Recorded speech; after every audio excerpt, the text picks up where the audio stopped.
Hello everyone, my name is Majani Tyson. Welcome to this session on lobbying and advocacy in the context of artistic freedom. I am a human rights advocate, a social justice defender, and an artistic freedom expression advocate. And in this session, we are going to explore techniques and approaches that we can use to safeguard, promote, preserve, and secure artistic expression. And I welcome you in this session. I'm thrilled to have all of you from every part of the world that you are joining in, and I look forward to an insightful and transformative discussion that we are going to have together in this session. On themselves, rulers cannot impose taxes. They cannot run trains. They cannot run the airports. They cannot regulate the services that they purport to provide. They cannot even milk a cow. These services are usually provided by institutions and organizations. In other words, pillars that help the rulers to rule over us. And they derive their power from us by mobilizing some of us and putting them in spaces where they can make things happen on their behalf. And this is where the concept of pillars of support or pillars of power come from. Within every society, you'll find that there are people who have been given some authority to deliver specific tasks to the rulers, and the rulers rely on them 100 plus 1 to do what needs to be done. So the concept of pillars of power derives from that rulers do not rule by themselves, but they rely on majority of us to rule. So when we talk about pillars of power, these are institutions that provide rulers and regimes with the power that they need to go about their daily interests. And for us as activists, it is important to understand at what point do we need to deal with the pillars of power or pillars of support to regimes. And this support usually comes in different ways. They come in form of media. That's why you'll see some, in most countries actually, they'll come up with a national media station to use to propagate their messaging and information. They may come in form of religion.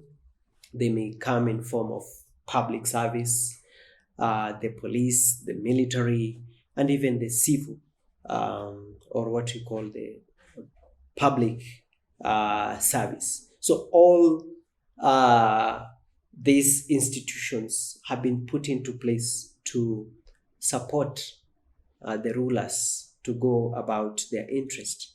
And for us as activists, the message or the task at hand is we are not supposed to push ourselves into these pillars, but to know how to persuade members or individuals who are in these pillars to either change their mind on how they perceive us or shift their allegiance from the rulers to support the cause that we are trying to advance. So before we proceed to our next bit, I think it will be nice for us to unpack a few concepts that we will be making reference to throughout this discussion. One of the concepts is advocacy. And when you talk about advocacy, especially in our context of artistic freedom, it has a lot to do with persuasion. Advocacy is about persuading our targets, the duty bearers, the policymakers, the influencers to be able to have a change of mind on how they perceive our work and do the right thing. And then there is the concept of lobbying. Lobbying is more about influencing, so coming up with actions, techniques, tactics that will, in one way or another, sway the duty bearer or the policymakers to have another perspective that they didn't have about our work as creatives and do the right thing. So I think it will be nice for us to have those understanding as we go along throughout the session, and hopefully it can help us to come up with very beautiful trouble actions that can help the duty bearers, the influencers, to be persuaded and to be influenced to do the right thing. The other concept that I wanted us also to reflect on before we jump into the main details is our understanding of artistic freedom, and I'm pretty sure that you've have a discussion about this in previous interactions and discussions that you've had. And when we talk about artistic freedom for the purposes of this discussion, it is about where an individual has the freedom to express how they feel, how they think, and how they see the world around them, and through different forms. So they can express all these feelings, all these perspectives, all their views and opinions through different forms of art, without any censorship, without any control, without any repressals. So the question is, why should we advance and promote artistic freedom, or in other words, freedom of expression? It is important because in most of the time, the societies, for them to thrive, for them to grow, they need to have an open mind. And when it comes to creating an atmosphere and a space of open mindedness, then the creatives or artists play a leading role in creating such spaces. And there is no doubt that for us to have an open minded society, a society that is welcome to feedback, and a society that embraces to be criticized, to be questioned, and to be held accountable, then we need to have artists have a space where they can express themselves, and they can question how we go about our daily activities as individuals, as society, and also as governments. That's why when it comes to freedom of expression, it's not just a preserve of the artist, but a preserve of all of us. This next bit, we want to have a reflection on advocacy techniques, or what we can call direct efforts and actions that we can use to persuade duty bearers, policymakers, and influencers to preserve, protect, and promote artistic freedom.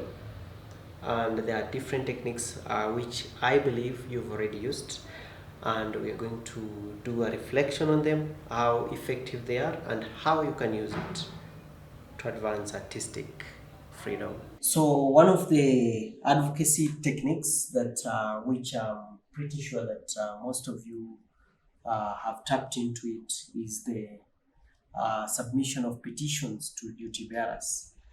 And petitions have proved to be a great way to engage people from outside the circle that we are in.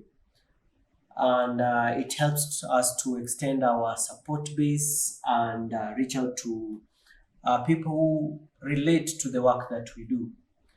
And from those of you who have shared petitions to duty bearers, I'm sure there are some tips that you can share with the rest of the team, and how they have worked for you.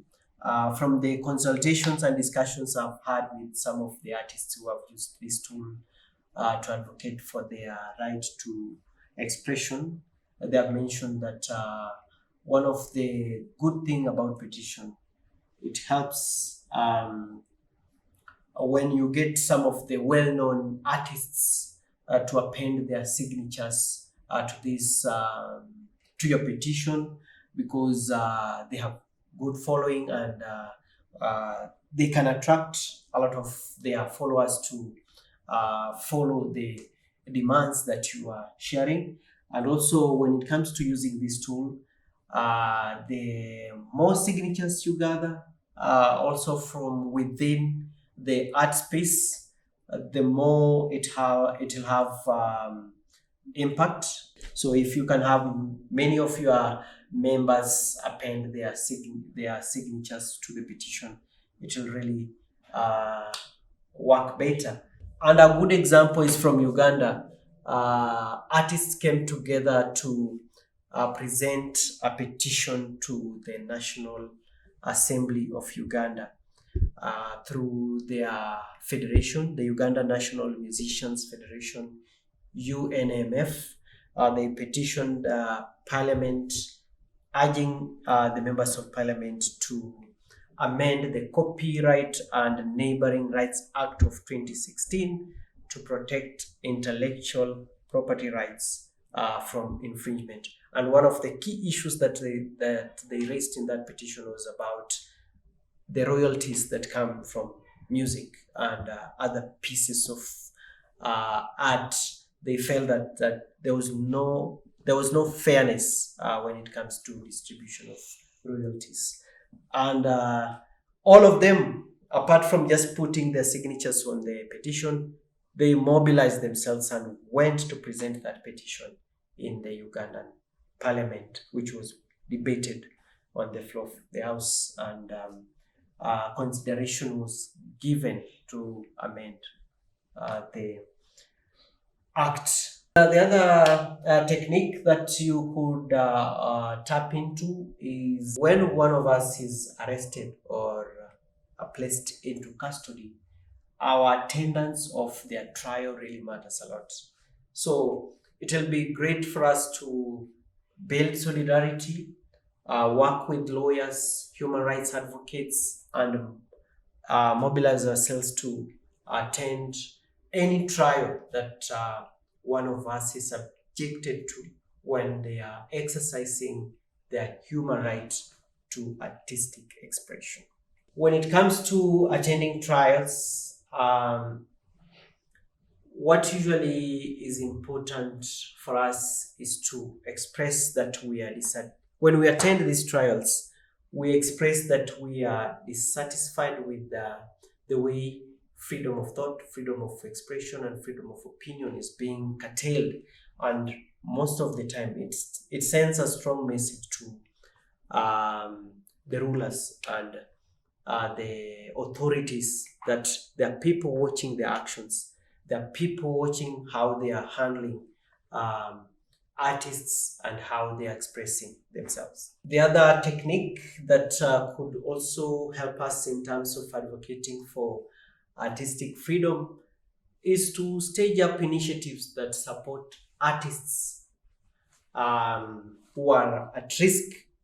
So, for example, when we see an artist being harassed, it is important for us as activists to enter into dialogue with other artists and come up, for example, with performances that will help to showcase that we are in solidarity with them. So it could be a music concert, it could be a performance, singing their songs, doing their exhibitions, and putting their artwork out there for the world to see how creative, how innovative they have been contributing to creating a more open, more just, and more liberal society. And many artists have used this. I remember when, for example, Bobby Wine was arrested in Uganda, Many of the Kenyan artists were playing his music, playing his songs, and it helped to create solidarity within the East African region, to send a strong message to the Ugandan authority that people are aware that the authorities were undermining and suppressing artistic freedom. Apart from highlighting the work that artists do, the other technique that we can use to advocate for artistic freedom is when we award artists at risk. And this technique involves nominating artists at risk and giving them awards. And a good example is this cartoonist called Gado. He's a very critical voice within the Kenyan society. He's a cartoonist, and most of his cartoons provide a critique on how the government of the day is handling the affairs of the public. For the last 3 decades, he's been up on the front line, questioning the governments that have been in place, holding them accountable about their policies and how they are handling the interests and the needs of the citizens. And sometimes back in 2016, he was celebrated as one of the artists by the International Editorial Cartoon Team, who awarded him for peace using non-violent methods to hold governments and states accountable to their citizens.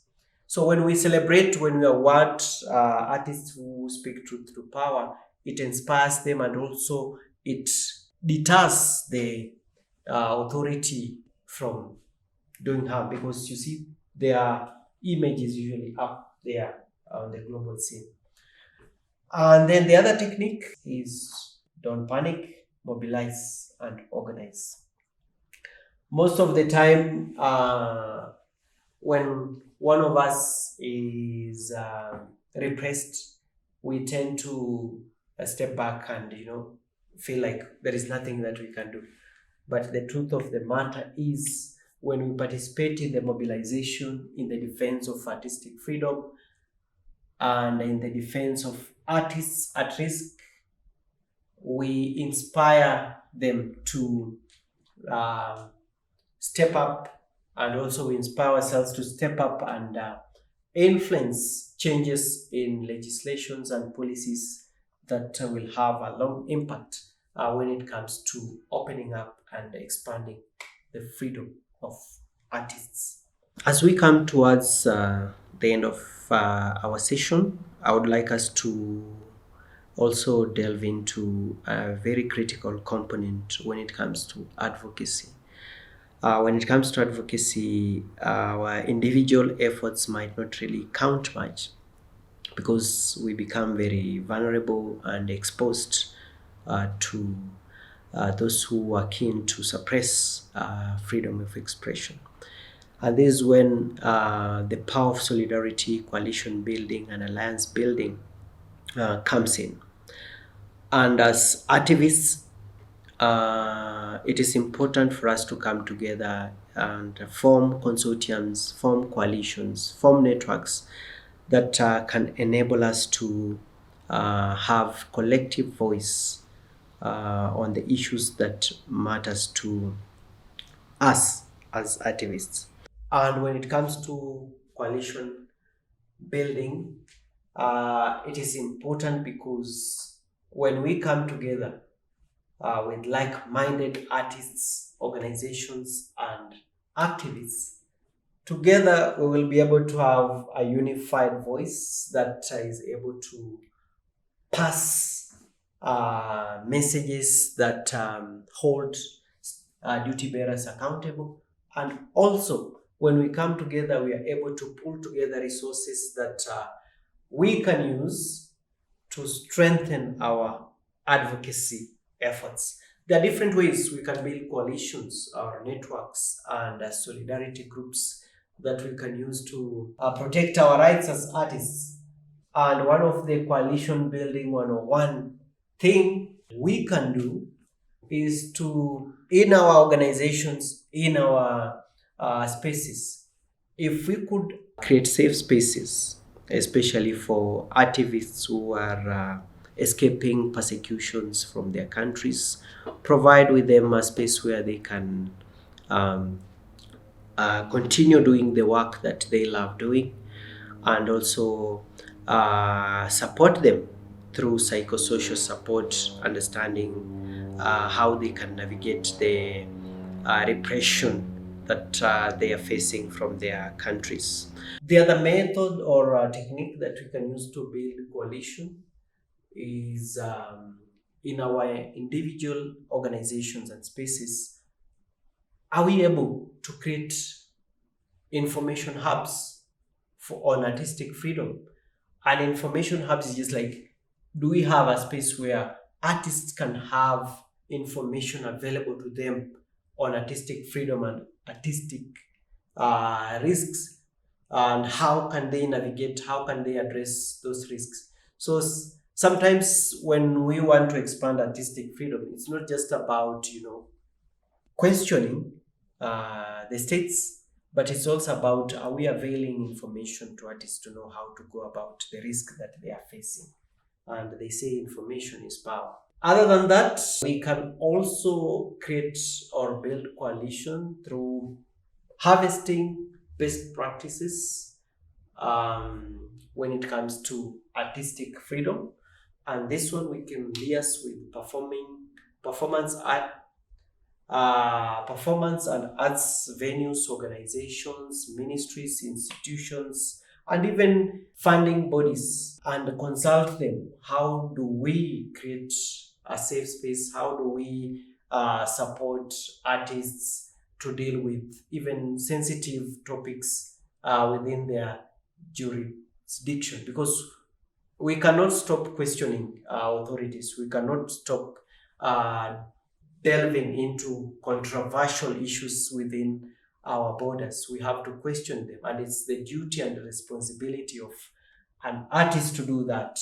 So how do we support ourselves and other artists to be able to carefully, tactfully navigate those elements of sensitivity and controversial topics?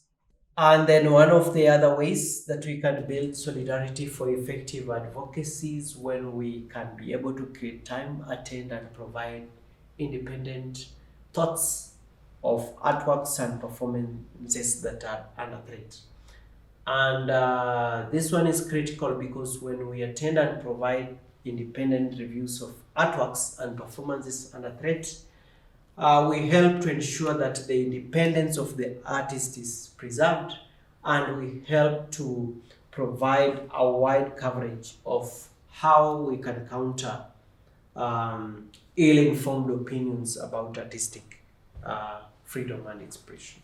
The other way that we can also create coalitions and we can consolidate our voices to preserve and protect artistic freedom. We can also form trade unions.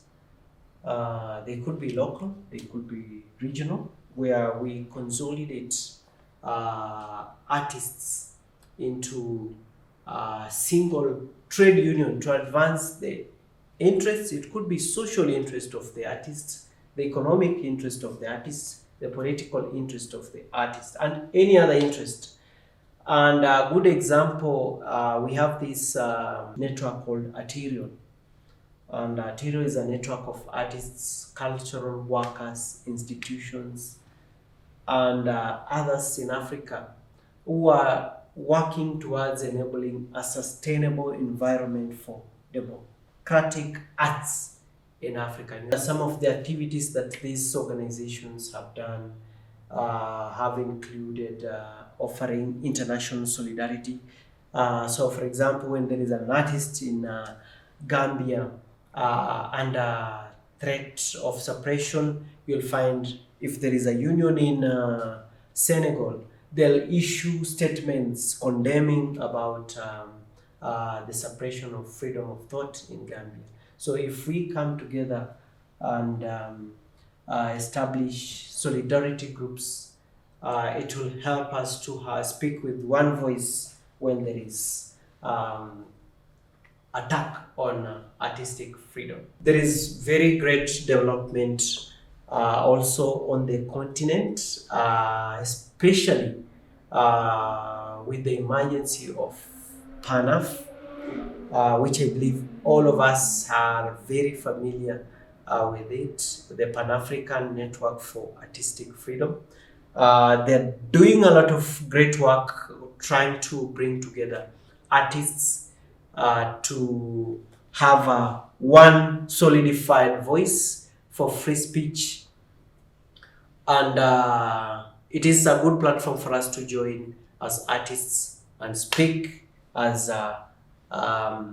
one voice when it comes to preserving and protection of artistic freedom, to ensure that we are monitoring freedom of the artists and we are challenging violations that are meted towards artists, and also we can be able to identify critical issues and participate in the drafting of reports, pointing out legislation gaps and areas of practice that need to be reinforced. There are also these other organizations that have also tried to bring artists together and safeguard, protect, and preserve the arts, the work of the artist.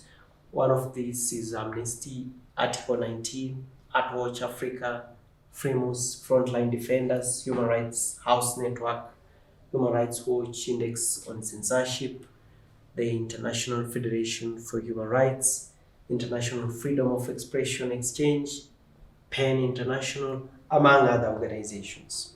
So we can find a way to tap into the solidarity support that they are offering to expand our freedom of thought. Great. That's it for now. It's been great interacting and sharing with you guys. I want to end with the words of Kade Bambara, who says, "The work of an artist is to make the revolution irresistible." I want to believe that the interaction and the discussion that we've shared has added something to your artistic work, and it has challenged you to be an advocate and a champion of artistic expression. Let's keep the fire burning and see you next time. Let's do it more and more until artistic freedom is guaranteed.